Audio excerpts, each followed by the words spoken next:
Hello and welcome to this Mobalytics video, and in it we will be investigating how challenger players have climbed in Season 10. I am Virakayu and I will be your host once again. With the beginning of the season being quite messy, we have mentioned this before in previous videos, there can be a wide variety of skill in each game, and so the onus is on you to solo carry these games if you want to win more often than not. And as such, it forces you to play either the meta, the strongest positions, the strongest champions, and in this video we will look at how the top 10 and top 50 challenger players in NA, EU, and Korea, so that you can have a good idea of the champions or roles that are performing better than others. There is a maximum of 2 to 3 champions per player that they spammed in order to climb the ladder so early. And just as a disclaimer, obviously the challenger ladder resets and changes literally every single day, but at the very least by looking at the data we can get a good trend of where things are going. And so let's begin with EU West. Now the top 10 players currently on EU West, we have 0 players in the top lane, 2 in the jungle, 3 in the mid lane, 4 AD carries,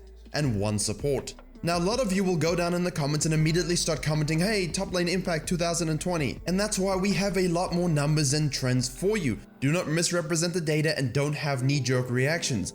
I will elaborate more on this once we've done all 3 regions and we can actually talk about the impact of it. But for now, the junglers that are used in EU West, Taliyah, Elise, Lee Sin, and Qiyana. As you all know, we do love our Qiyana and Taliyah in EU West. They're both pretty strong early actually, and once they get going, they can be very difficult to deal with for the enemy team. And history has shown us that the jungle meta usually revolves around 3 to 4 champions. It dominates high elo play, dominates pro play, but in the mid lane we have a much wider pool. Akali, Yasuo, twice Cassiopeia has been used by a player, Aurelion Sol, Ryze, and Orianna.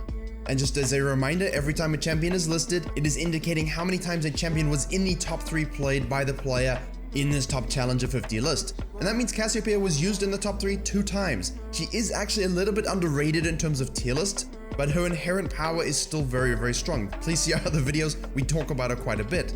But the biggest surprise in the top 10 for EU West here is seeing that Aurelion Sol in the mid lane. Certainly I wouldn't have called that. He does have decent win rates with certain rune sets. I mean, Akali and Yasuo you would definitely be expected to see. And this is where things get interesting. Misfortune 4 times shows up, Senna 4 times, Aphelios twice, and Draven. That's also important to note that in the top 10 we have 4 ADC players. And as we go from region to region, perhaps we can keep it on the screen just so you have a good idea of the breakdown. But the shift in position will be very interesting, because a lot of players think support is supremely OP and all support players should be able to climb and win. Yes, a lot of bot laners do duo queue, but the lone support player in top 10 uses Janna, Nami, and Leona.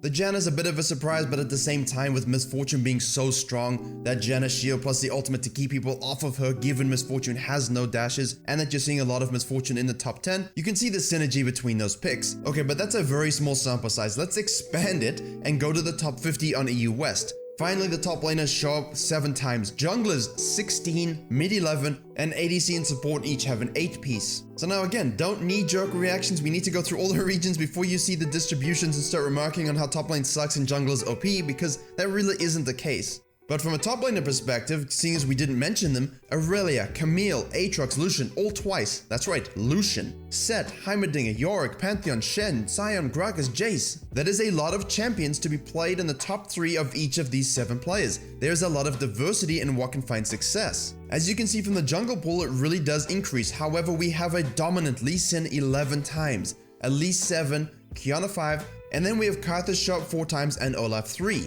And you've got a couple niche picks at the end, and what that shows you is that the Taliyah really was explicit to one of the top 10 junglers rather than being a necessarily general power pick. Whereas Elise and Lee Sin really show you that they're dominating this top 50 meta from a jungle perspective. And the top 3 or 4 jungle meta in the top 50 is rounded up by the Qiyana and the Karthus. And on screen now you will see the full depth of the mid lane meta. Yes, there's a lot of one-offs that show up like the Katarina, the Syndra, the Pantheon. And at the top of the list you have the Cassiopeia, the Akali, the Qiyana, Diana, Yasuo, Sylas, Kassadin. There's a lot of range there and they're not really a big difference in how often they're picked. This is in stark contrast to the jungle meta, which is usually very dominated by a few champions. But like the jungle, there are a lot of one-time champions that show up on this list. That means someone got top 50 challenger by playing that champion in the top 3 and no one else did. That's diversity for you. But on that note, almost all ADCs play the same champions, Misfortune, Senna, and Aphelios. You do have the Draven, Lucian, and of course the EU West Yasuo bottom showing up. But like the jungle, when there's an OP role in that lane, that means they win lane, they scale better, they can do everything better, they do end up dominating the meta. And on that note, we didn't show, but in the top 20 of this list, not top 10, not top 50, top 20, the ADC players show up more frequently. Whereas if you look from the challenges from top 30 to top 50 in that range, there are more top laners. And naturally, without really needing to disclose this, a lot of these players are amateurs or pros as well. Finally, do not forget the supports, Leona, Nautilus, Thresh, there they go. Okay, the top 10 shows us a little bit of a different picture, but the top 50 with more sample size, you can see the supports, high skill, tanky, engaged, disrupting. They do pretty good damage as well. And with the emphasis of roaming a lot and impacting the map, you know, invading, taking dragons, helping the mid lane with ganks, helping top lane with ganks, these are the supports that really do that best. Now, before we draw any drastic conclusions from this, let's just keep going. We'll look at NA next, and then we can compare and contrast and see what we can actually deduce from this. Now, in North America for the top 10, we have top showing up twice, jungle 4 times, mid and ADC 1 apiece, and then 2 support players. Now, our streamer culture is heavily dominated by the NA scene, and so those particular viewpoints, while not always accurate and quite emotional, definitely represent the NA region well. Most notably in the top lane, obviously in EU West, we have the Aurelia, the Camille, the Aatrox, and the Lucian dominating in the top 50. But in the top 10 here, we have Riven, Fiora, Aatrox, Jax, and Renekton.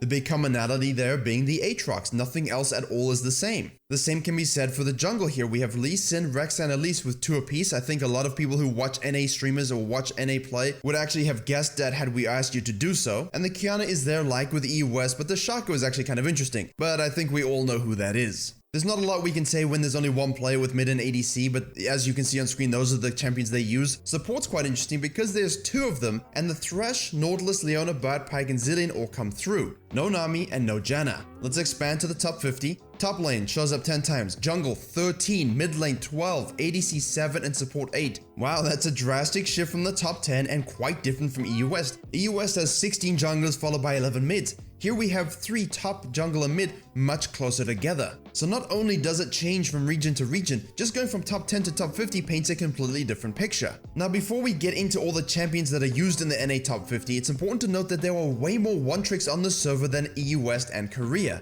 There's less diversity amongst individual players in terms of what they actually use to climb. This plays nicely into our champion pool video that we released last week, so please go have a look at that if you're interested in how that actually functions. But the big note here is how many more top laners there are active in the top 50 than in EU West. And almost all of them have played Set. Not in the top 3 just yet because he just came out, but they all are dabbling with him and learning how to play it. But the amount of times these champions show up and the most 3 played by these challenger players is led by Mordekaiser. He shows up 4 times. Set already shows up 3 times, followed by Camille. I'd say the biggest difference here is that I see the Camille, I see the Aatrox, they both show up in EU West and North America. You don't see the Mordekaiser in EU, and you don't see the Aurelia on NA. For jungle, there's a much wider distribution of champions played. Lee Sin only shows up 5 times as opposed to 11. Elise shows up 5 times as opposed to 7, and the third jungler rather than being Kiana is Rek'Sai. Yes, she's there and Jarvan is of course as well, but the top 3 or 4 jungle meta is dominated by Lee Sin and Elise in both regions. It's just the 3rd and 4th that kind of shift around. And because of the one-trick nature and the focused nature of certain players on this region, you do have more spread in terms of the champions that show up one time. Shaco, Rengar, Graves, Kayn, they are all well-known one-tricks for these champions.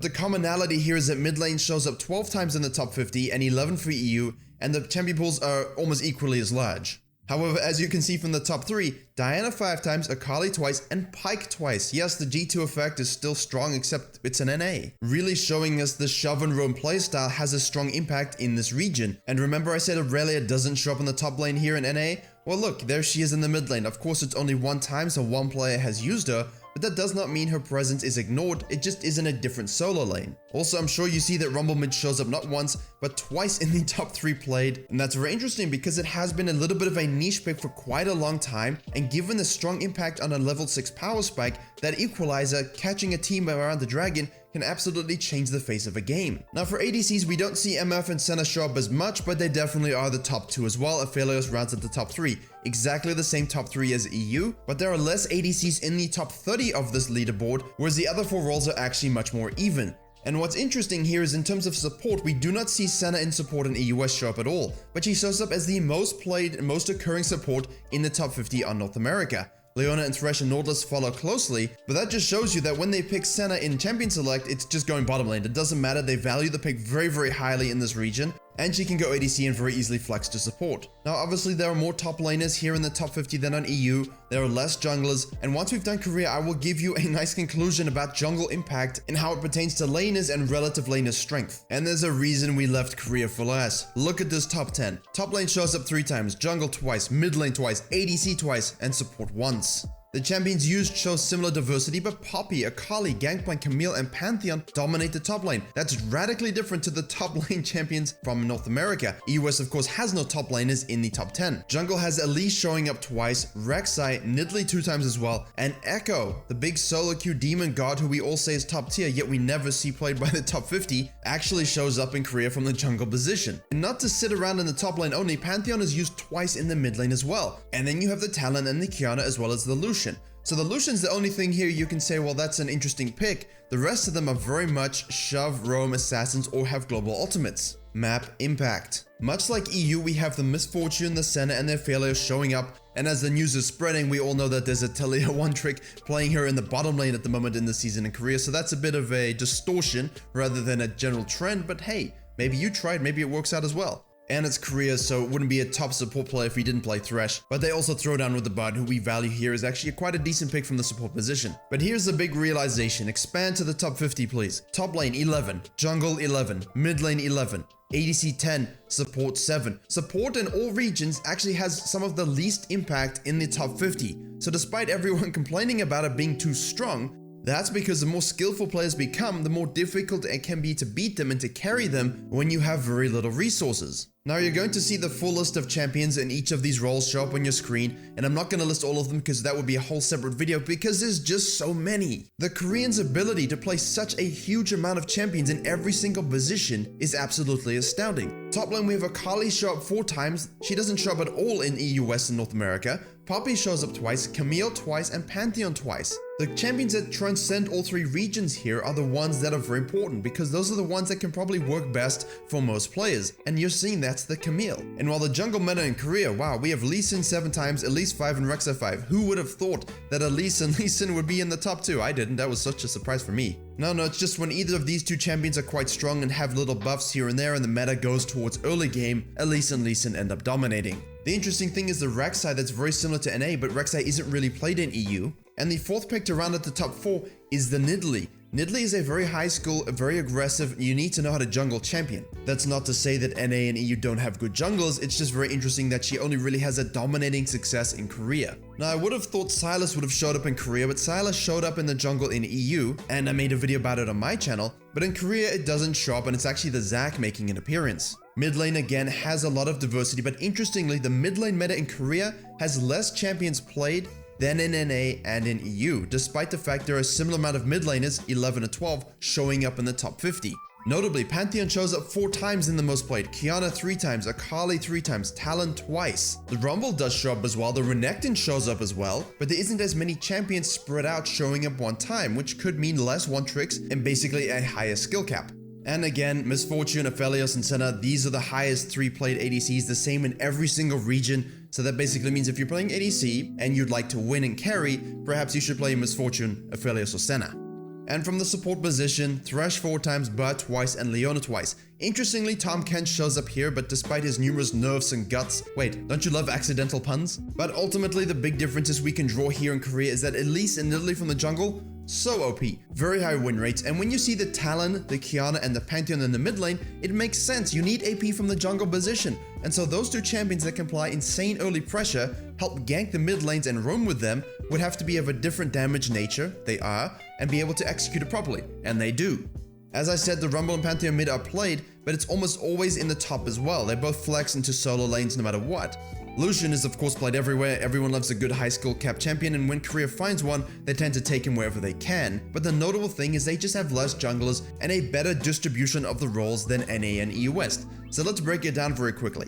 Why would EU West have the most jungle impact? Now it's very difficult to draw conclusions at this stage of the season without, insulting a whole bunch of people that are very good at the game. But when junglers have this much presence in the top 50, and the role is generally considered to not be in the best state, and it isn't. It doesn't feel that great to play. But in the high elos they have such a good win rate, it shows you where the junglers can have such a high influence. Dragons, heralds, ganking lanes with impunity, and then they are able to translate that to wins. This means that the laners are actually taking those leads and using them to some degree, and the junglers continue to have that impact. In Korea, the junglers show up less in the top 50, but they have the best win rates. This means they're doing the same thing, but the laners actually take those leads and they run with it. When you give a laner, a top laner, a mid laner, an early gank, even the bottom lane, and you give them that little bit of a gold advantage, the jungle might have less impact after those early phases, but the fact that they're the better jungler in the first 5 minutes means that the laners are able to say thank you very much, I'll take it from here. For NA, it can kind of feel like, you know, it depends on the teams and the matchmaking more so, because whoever's the better laners and better junglers